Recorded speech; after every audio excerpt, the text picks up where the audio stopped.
In the first creation of human world, ginawa po ni God yung day and night at gumawa din po siya ng araw, bituin at buwan para po magkaroon po tayo ng liwanag sa panahon ng kadiliman. Ang araw, buwan at bituin ay ito po ay natural at organic kagaya po ng tao. Bilang tao po, lahat po ng living things dito sa mundo, including po tayo as a human, ay nangangailangan po ng natural sunlight galing kay sun para po magiging healthy po tayo as a living things dito sa mundong ito. Kapag nasa field of spirituality po tayo, kapag ang isang individual na soul ay carrier of light, parang maihahambing mo yan sa isang lampara na inilagay mo sa gitna ng kadiliman.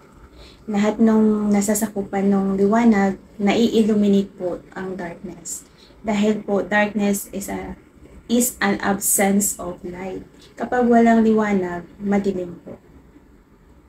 Kapag ang isang individual na tao ay carrier of light, kahit bumaba po siya sa darkness, walang gagalaw po sa kanya. Dahil po, nai-illuminate ng liwanag yung darkness.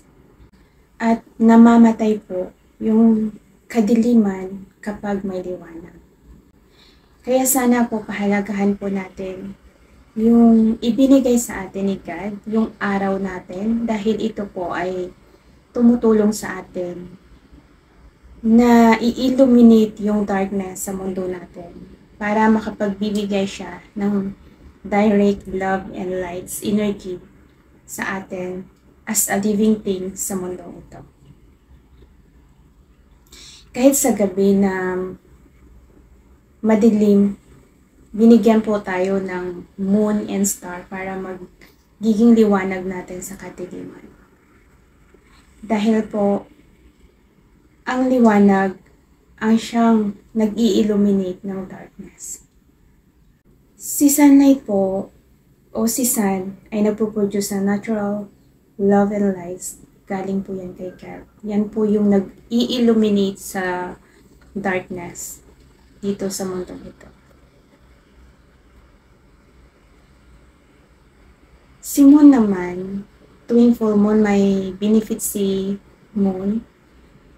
Dahil ito po ay pasahan ng manifestation kung saan nagsasend and receive po tayo ng mga prayer natin.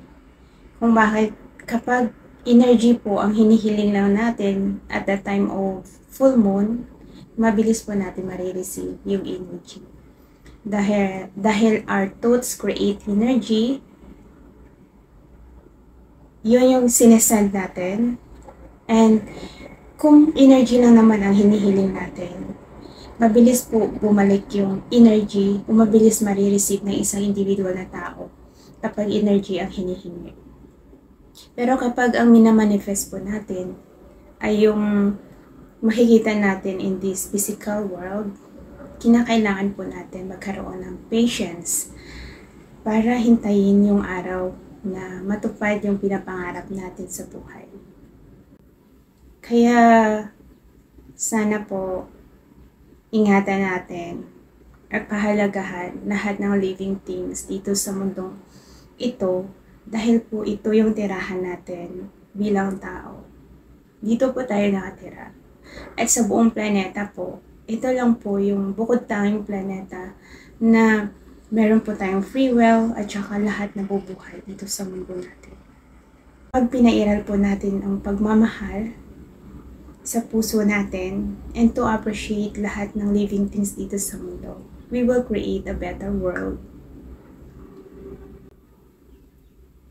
Kaya sana matuto po tayong magpasalamat at magpapahalaga sa kung anong meron tayo.